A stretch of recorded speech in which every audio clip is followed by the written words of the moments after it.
games. You guys know what the inside of pinball machines look like, right? Imagine a game from the 90s or the 2000s, and then you think about like our modern games, how much more wire those games have.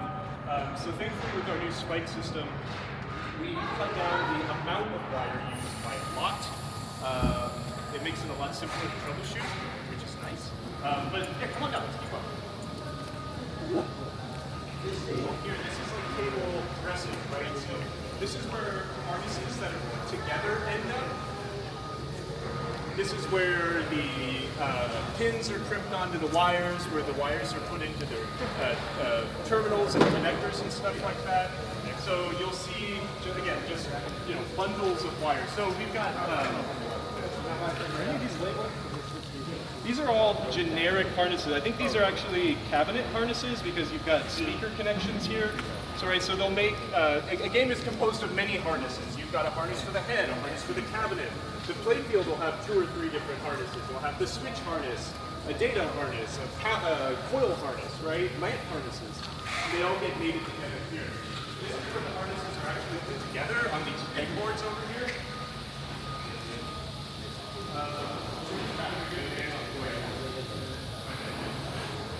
So along all this racking back here, these are where all of the wiring harnesses for every game we still have like in production, right, available to be put together. So they're all done by their code names, but right there, you've got the curves section, right? That's every single harness that's unique to making an Elvira. So again, like every harness, right? The lamp harness, the solenoid harness, switch harnesses, opto harnesses, everything is there. These pegboards are like a map. They tell you where you start with a wire, and then these ladies wrap them around all sorts of wires, pins, until they get to the end, and that's how you have a harness.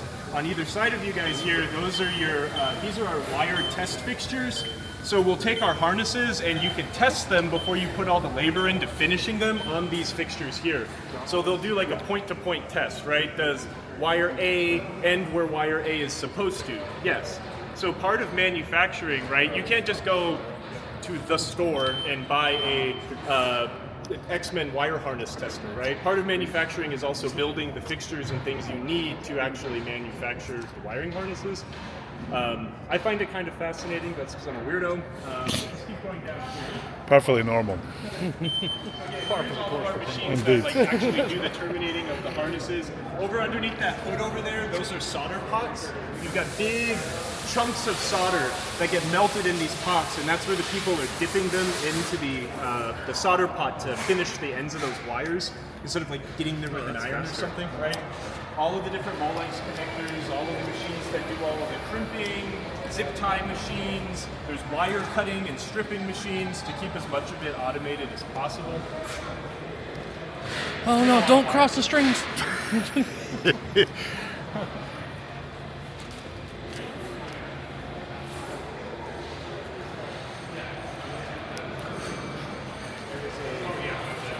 Pegboard there. The code name for D&D is Rope. I thought I saw another one. Yeah. So you got like Deadpool, this guy. It's a lot of Rush. I don't know how they do it. I don't know if they kind of keep them on prep for if they're going to run a game pretty soon or not. But yeah, that's where they all live. Here's the receiving dock. This is not the most interesting part of the core, but it's an important part of the core because this is where all the parts come in.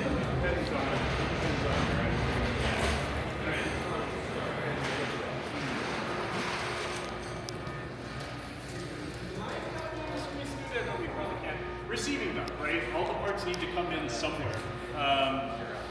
We deal with a lot of vendors like within the state of Illinois, which is really neat, and a lot of our vendors are within, like in the Midwest. So a lot of these things that come to make all of our games do come from within a couple hours of our factory, which is really neat. These same piles of head side panels with T-molding are sitting here since Expo, so if any of you guys were on the Expo tour, those are the same pieces of head side panels. Isn't that cool? No one thinks that's very cool. All right, thanks, Jack. I'm like, is he serious? Yeah. Yeah, are we allowed? We can make it. So before we go in here, I want to get by this part as fast as we can, just to not get in the way of inventory. But this is like our main manufacturing parts area. This is where we store everything that is like for manufacturing. So when we start back up and we're going to run more Dungeons and Dragons, right? We'll be able to pull all those parts necessary to make as many games as they plan to make in that period of time. This always kind of reminds me of that scene in Indiana Jones with that giant cavernous cave of wonders, except for pinball parts.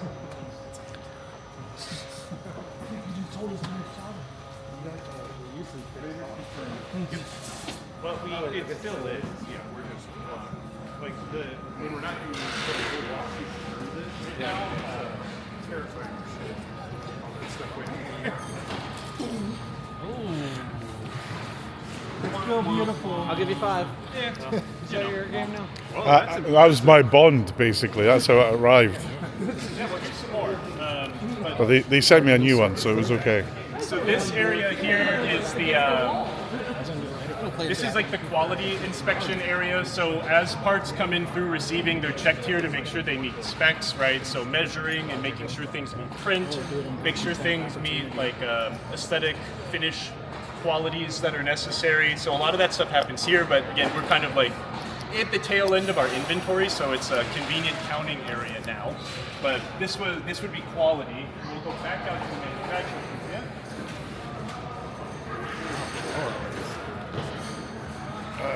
It's still good. That was FedEx. So I think, I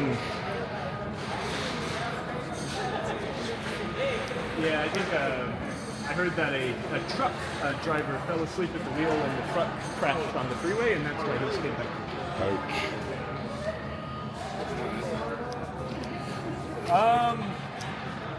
Yeah, I think we can get down here if we want to kind of meander this way.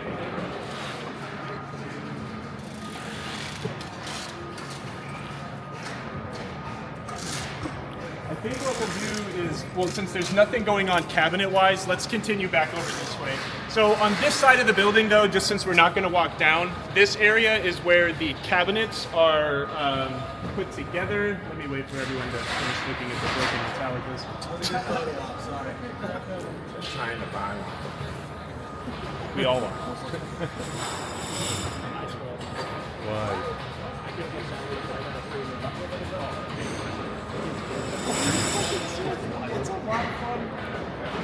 I think that's everyone. Okay, so over here, this is where the cabinets get their decals, and the cabinet units get built up, so they get delivered to us like this. They are then decaled, and as they move towards the other end of the building, they get wiring harnesses put in, ground straps, speakers, all of the bracketry, to make it into a pinball cabinet. On the right-hand side of that little assembly line is where the heads are put together. So the sheet metal portions, the wood portions are put together, computers are mounted, electronics are mounted. So by the time it gets to the end of that little area, you've got a cabinet with a head on.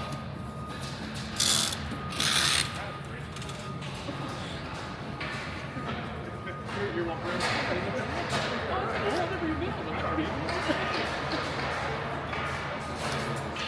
I think also, since there's not sub-assembly going on, I'll explain what this area is, and we'll walk down the production line.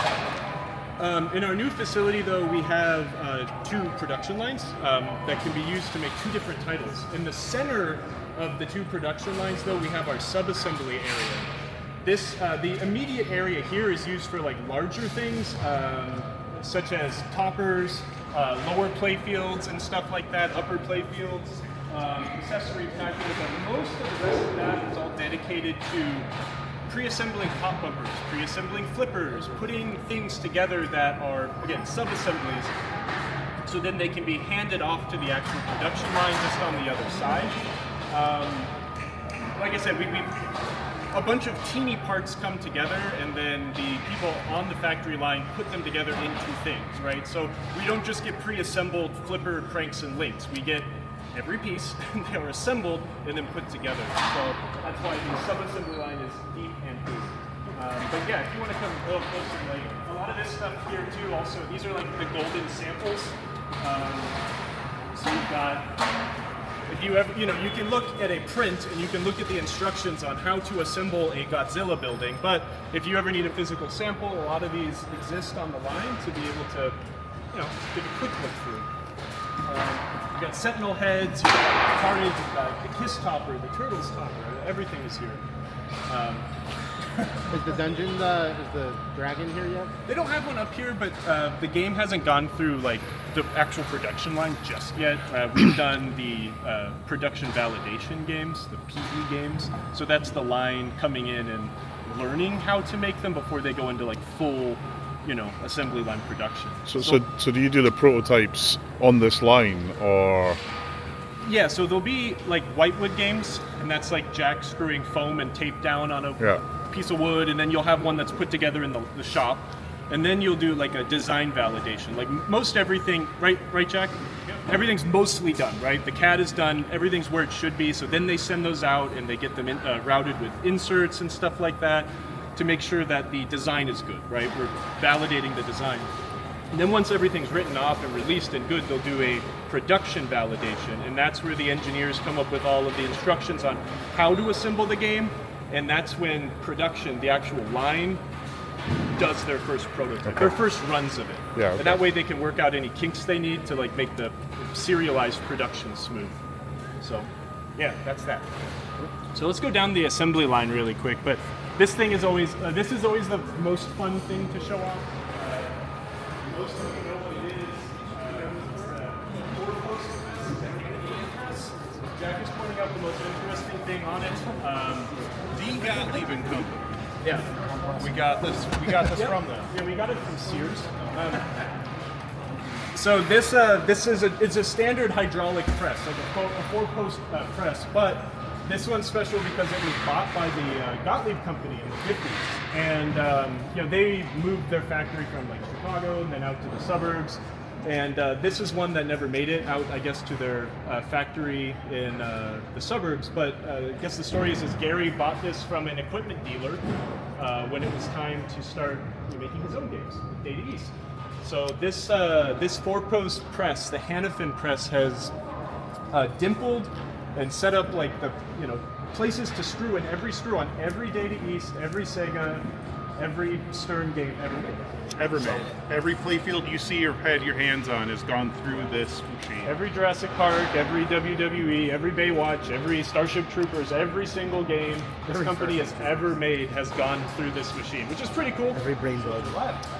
It is very reliable. Every But Dracula. we do have a secondary Every backup that they are working on just in case this like 80-year-old piece of machinery does decide to take it down one day. I love that it requires both your hands to be out of the way and pushing the button so that you're not The lead of production said she probably It pushes down I need to push the button. a bunch of pins that just make it so that you know where, like, So yeah, and then the point of this device, Jack is explaining. The point of this device is it creates indentations in the playfield, so we know where the line people know where to put screws, right? So when they set them out, there's little indentations where the flippers go, and that helps It just sort of with pushes. repeatability. So here, let's look. we do that. So there's a metal plate. Yeah. You'll see. It's stuck. So look, this one's all screwed up because it's been pinched in the wrong spaces, but see It's these- also, all I these think little this spots here. is just in there. It's just in there to like take up Yeah, space. to take up space, but you can see this is what this machine does. All in the wrong place, but all of these little dimples are places where things in a particular game would need to be screwed in. So if you want to get close and see, this thing is not on, but found a underneath pin. this foam plate there are a bunch of pins that stick up, and that's how they do it. So the engineer says this is where the mounting holes are. They get these things made up, and then it presses the whole playfield in one go.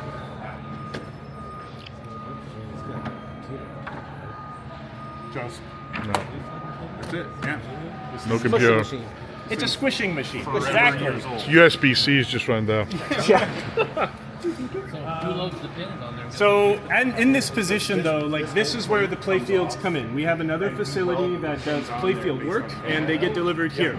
Someone on this station is checking them to make sure there's no imperfections, and then they will buff them. So they get their first buffing to make them nice and smooth and look nice. And then they get handed off to the Hannafin press, and then they start moving down the assembly line. The people in here kind of know what that looks like, but let's use our imagination. Let's jacket if that display.